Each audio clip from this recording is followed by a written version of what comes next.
ನಮಸ್ಕಾರ ಸ್ನೇಹಿತರೆ, ಭೂವೀಸ್ recipes and vlog ಚಾನಲ್ಗೆ ಸ್ವಾಗತ ಸ್ನೇಹಿತರೆ.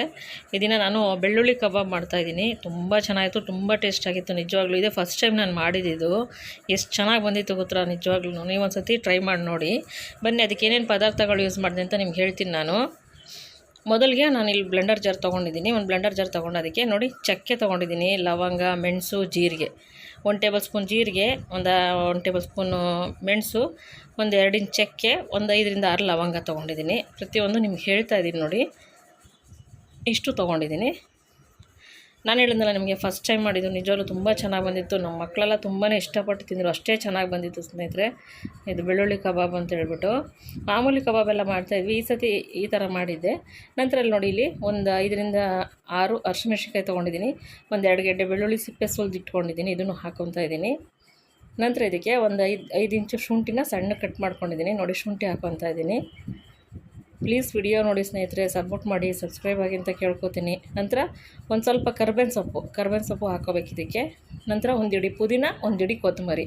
ಇದು ಪುದೀನ ಕೊತ್ತಂಬರಿ ಸ್ವಲ್ಪ ಜಾಸ್ತಿನೇ ಇರಬೇಕು, ಆವಾಗಲೇ ಕಬಾಬು ಟೇಸ್ಟ್ ಕೊಡುತ್ತಿದ್ದು ನೋಡಿ. ಪುದೀನೂ ಹಾಕ್ತಾಯಿದ್ದೀನಿ. ಇದಕ್ಕೆ ಒಂದು ಸ್ವಲ್ಪ ನೀರು, 2ರಿಂದ 3 ಟೇಬಲ್ ಸ್ಪೂನ್ ನೀರು ಹಾಕ್ಬೇಕು. ಜಾಸ್ತಿ ನೀರು ಹಾಕಬಾರ್ದು ಇದಕ್ಕೆ, ಜಾಸ್ತಿ ನೀರು ಹಾಕಬಾರ್ದು. ನೀರು ಆದರೆ ಕಬಾಬ್ ಟೇಸ್ಟ್ ಕೊಡೋಲ್ಲ ಇದು ನೋಡಿ.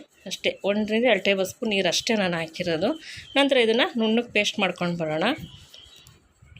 ಬೇಗನೆ ಮಾಡ್ಕೋಬೋದು ಸ್ನೇಹಿತರೆ, ಈಸಿ. ಇದಕ್ಕೆ ಯಾವುದೇ ಕಬಾಬ್ ಪೌಡ್ರ್ ಏನೂ ಬೇಕಾಗಿಲ್ಲ ನಿಮಗೆ.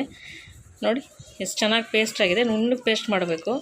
ನಮ್ಮ ಪಾಪುಗಳು ಗಲಾಟೆ ಮಾಡ್ತಾಯಿದ್ದಾರೆ, ಏನಾದ್ರು ಸೌಂಡ್ ಬಂದರೆ ದಯವಿಟ್ಟು ಕ್ಷಮಿಸಿ. ನಂತರ ಇಲ್ಲಿ ಒಂದು ಪಾತ್ರೆ ತೊಗೊಂಡಿದ್ದೀನಿ. ಒಂದು ಪಾತ್ರೆಗೆ ಇಲ್ಲಿ ನೋಡಿ 3 ಟೇಬಲ್ ಸ್ಪೂನ್ ಕಾರ್ನ್ಫ್ಲೋರ್ ತೊಗೊಂಡಿದ್ದೀನಿ. ಮಾಮೂಲಿ 3 ಟೇಬಲ್ ಸ್ಪೂನ್ ಕಾರ್ನ್ಫ್ಲೋರ್, 3ರಿಂದ 4 ಹಾಕ್ಕೊಳ್ಳಿ. ನಾವು ಜಾಸ್ತಿ ಜನಕ್ಕೆ ಮಾಡಿದ್ರೆ 4. ನಂತರ 2ರಿಂದ 2.5 ಟೇಬಲ್ ಸ್ಪೂನ್ ಮೈದಾ ಹಿಟ್ಟು ತೊಗೊಂಡಿದ್ದೀನಿ.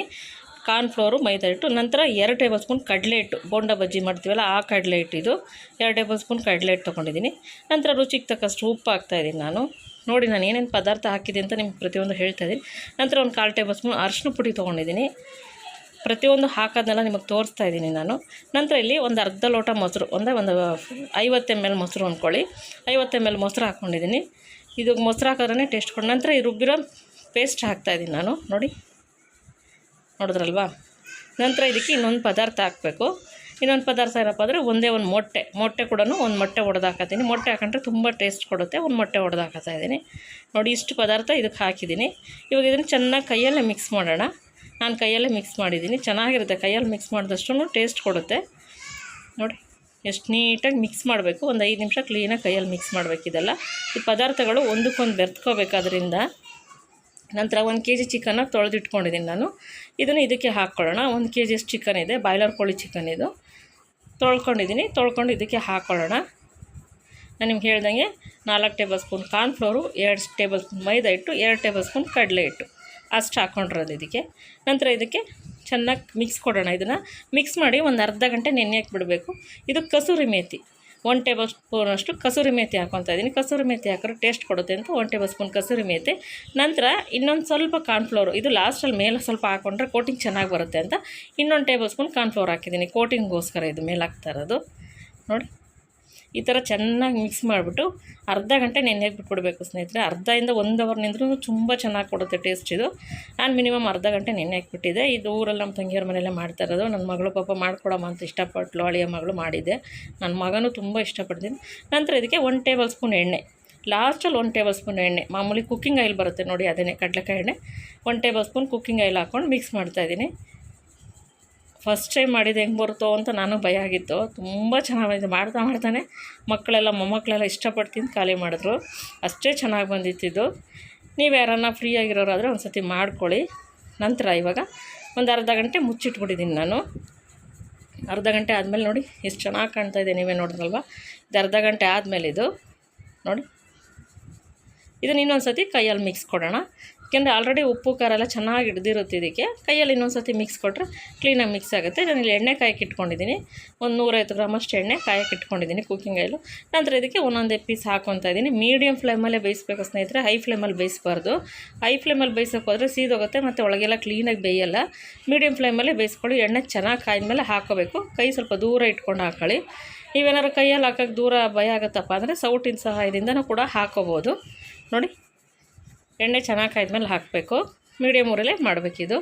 ದಯವಿಟ್ಟು ವಿಡಿಯೋ ನೋಡಿ ಸ್ನೇಹಿತರೆ, ಸಪೋರ್ಟ್ ಮಾಡಿ, ಸಬ್ಸ್ಕ್ರೈಬ್ ಆಗಿ ಅಂತ ಕೇಳ್ಕೊತೀನಿ. ನಿಮ್ಮಿಂದ ಒಬ್ರಿಗೆ ಹೆಲ್ಪ್ ಆಗುತ್ತೆ ಅಂದರೆ ನಿಮ್ಮ ಕೈಲಾದಷ್ಟು ಹೆಲ್ಪ್ ಮಾಡಬೇಕಲ್ವ ಸ್ನೇಹಿತರೆ. ಪ್ಲೀಸ್ ಸಪೋರ್ಟ್ ಮಾಡಿ. ಈ ವಿಡಿಯೋ ತಮಗೆ ಇಷ್ಟ ಆದರೆ ಒಂದು ಲೈಕ್ ಕೊಡಿ ಸಾಕು, ಮತ್ತು ನಿಮ್ಮ ಫ್ರೆಂಡ್ಸ್ಗೆಲ್ಲ ಶೇರ್ ಮಾಡಿ. ನೋಡಿ, ಇವಾಗ ಇದನ್ನು ಮೀಡಿಯಮ್ ಫ್ಲೇಮಲ್ಲೇ ಒಂದು 5 ರಿಂದ 10 ನಿಮಿಷ ಬೇಯಿಸಬೇಕಾಗುತ್ತೆ ಸ್ನೇಹಿತರೆ. ಒಂದು ಸೈಡ್ 5 ನಿಮಿಷ ಬೇಯಿಸಿದ್ದೀನಿ ನಾನು. ಈಗ ತಿರ್ವು ಹಾಕ್ತಾಯಿದ್ದೀನಿ ನೋಡಿ. ಈಗ ತಿರ್ವು ಹಾಕ್ಕೊಂಡು ಇನ್ನೊಂದು 5 ನಿಮಿಷ ಬೇಯಿಸೋಣ. ನೋಡಿ, ತಿರುವಾಗ್ತಾಯಿದ್ದೀವಿ. ಇವಾಗ ನಿಧಾನಕ್ಕೆ ತಿರುವಾಗ್ತಾಯಿದ್ದೀನಿ. ಕೈ ದೂರ, ಮುಖ ದೂರ ಇಟ್ಕೊಂಡು ತಿರುವಾಕೊಳ್ಳಿ ಫಸ್ಟ್ ಟೈಮ್ ಮಾಡೋರು. ಸ್ವಲ್ಪ ಯಾಕೆಂದರೆ ಮಿಕ್ಸ್ ಆಗಿರುತ್ತೆ, ಮೊಸರೆಲ್ಲ ಇರೋದ್ರಿಂದ ಸ್ವಲ್ಪ ಆರುತ್ತೆ. ನೋಡಿ ಸ್ನೇಹಿತರೆ, ಇದು ಎಷ್ಟು ಚೆನ್ನಾಗಿ ರೆಡಿ ಆಗಿದೆ ನೋಡಿ, ಎಷ್ಟು ಕಲರ್ಫುಲ್ ಆಗಿದೆ. ಎಣ್ಣೆ ಕೂಡ ಹೀರ್ಕೊಳ್ಳಲ್ಲ ಸ್ನೇಹಿತರೆ ಇದು. ನೋಡಿ ಎಷ್ಟು ಎಣ್ಣೆ ಹಾಕಿದ್ನೋ ಅಷ್ಟೇ ಇದೆ ಅದು. ನೋಡಿ, ನೀವೇ ನೋಡಿದ್ರಲ್ವ. ನಾವು ಕರ್ಸೋ ಪ್ರಮಾಣ ಚೆನ್ನಾಗಿದ್ರೆ ನಿಜ ಚೆನ್ನಾಗಿರುತ್ತೆ. ಇದು ಗ್ಲಾಸಲ್ಲಿ ಕರ್ಬೇವಿನ ಸೊಪ್ಪು ಕರೆದಾಕಿದೆ ನೋಡಿ, ಎಷ್ಟು ಎಮ್ಮೆಯಾಗಿ ರೆಡಿ ಆಗಿದೆ ನೋಡಿ. ಲೇಯರ್ ಎಷ್ಟು ಚೆನ್ನಾಗಿ ಕಾಣ್ತಾಯಿದೆ ನೋಡಿ, ಖಾರ ಎಲ್ಲ ಎಷ್ಟು ಚೆನ್ನಾಗಿ ಕಾಣ್ತಾಯಿದೆ, ಒಂದಕ್ಕೊಂದು ಚೆನ್ನಾಗಿ ಬೆರ್ತಿದೆ. ನನ್ನ ಮಗ ತಿಂದು ಚೆನ್ನಾಗಿತ್ತು ಅಂತ ನನ್ನ ಮೊಮ್ಮಕ್ಕಳು ಕೂಡ ತುಂಬ ಇಷ್ಟಪಟ್ಟು ತಿಂದು ಚೆನ್ನಾಗಿತ್ತು, ನನ್ನ ಮಗಳು ಅಳಿಯಲ್ಲ.